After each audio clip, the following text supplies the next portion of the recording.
Okay guys, in this video we're going to be checking out the PUDA X220 frame. This is actually a clone or an inspired by design of the Armattan Chameleon.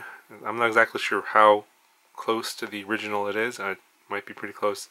I'm not really sure because I don't have the original, but I've been told this is pretty close to what the Chameleon looks like, at least by the design and the way the parts are put together. Okay, so here's all the parts out of the bag. Let's just go over what we get here pretty quick. We got some silicone mats here for the GoPro and the battery area. And we've got the top plate for the batteries, the top mounted battery. Got a couple of side plates for the camera. Foam feet for the bottom of the arms. And we have some M2 screws, some M3 screws, a standoff, and some M3 nylon standoffs. And these are the aluminum side plates for the camera area. I believe this is 60-65 aluminum. It's not this has 70-75 super hard. Okay, so here's a look at the main plate, the single unibody design like the original. And I'm not exactly sure if the cutout's the same or the dimensions the same, so sorry, I don't know that. If Armattan, if you're watching this video, if you want to send me a Chameleon for comparison, I can definitely do that to see what the differences are. I'm sure people are curious. I mean, this is half the price of a Chameleon. This is about 40 bucks, and I think the Chameleon's around $85-$90, something like that. And yeah, I know I'm going to get a lot of shit for putting a clone on my channel, but you know, the reason I review these is because people ask me to. And I was actually going to review this like a while ago, but this has been out of stock forever, and the reason is people are buying this, and there's a lot of these out there. So yeah, that's why I review these, because people want to see them, and the prices are pretty decent, and we're going to see what the quality's like. I mean, obviously, you know, you get what you pay for a lot of times. You know, if you're paying less, sometimes you get less. So get a 4mm, obviously, bottom plate here. Carbon is pretty decently cut. Don't see too much burring. A little bit there. The arms are very strong. Looks like it's cut okay. I mean, it's not at the perfect angle because it is a unibody, so you don't have the exact right angles to the weave, but it is 4mm carbon. Pretty sharp edges. I'm probably going to have to use my diamond files and file these down a little bit. They are pretty sharp, but they aren't chamfered. I don't believe the original is chamfered either. You have the whole pattern, the slot there for either 16mm or 19mm mirror mounts. And here's a look at the top plate where the battery mounts. And the cuts look pretty clean here too, but also pretty sharp. And this is the plate for the GoPro area. And the two camera side plates. See a little bit of burring there. I think that's part of the design though. And here are the two aluminum side plates for the camera area. Obviously, just by looking at it, you can't tell what the strength of it is, but it does feel fairly solid.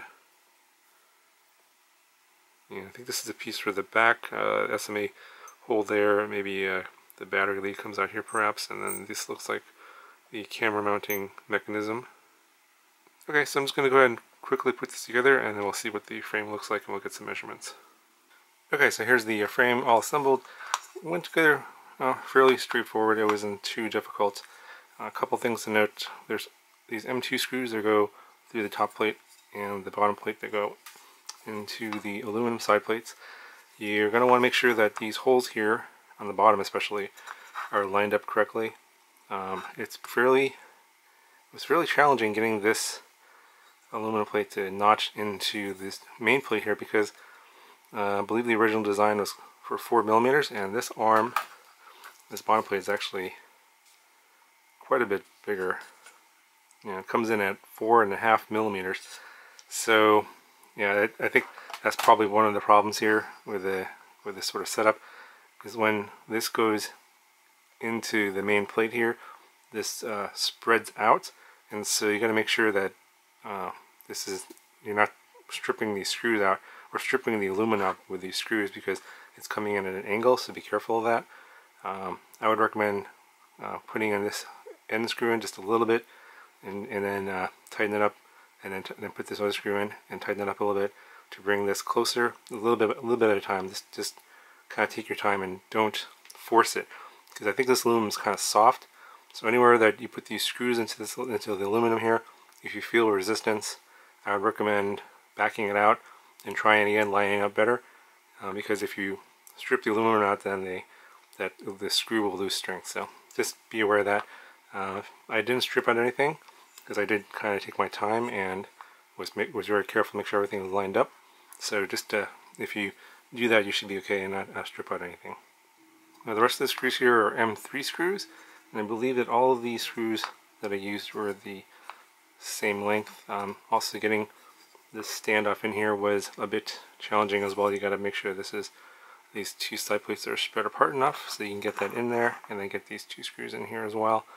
So you can see that when I was trying to get the side plates in, I ended up scratching the laminate on top of the top surface of the carbon. This is cosmetic. That was the only way to get that in there, is by just sliding it back and forth.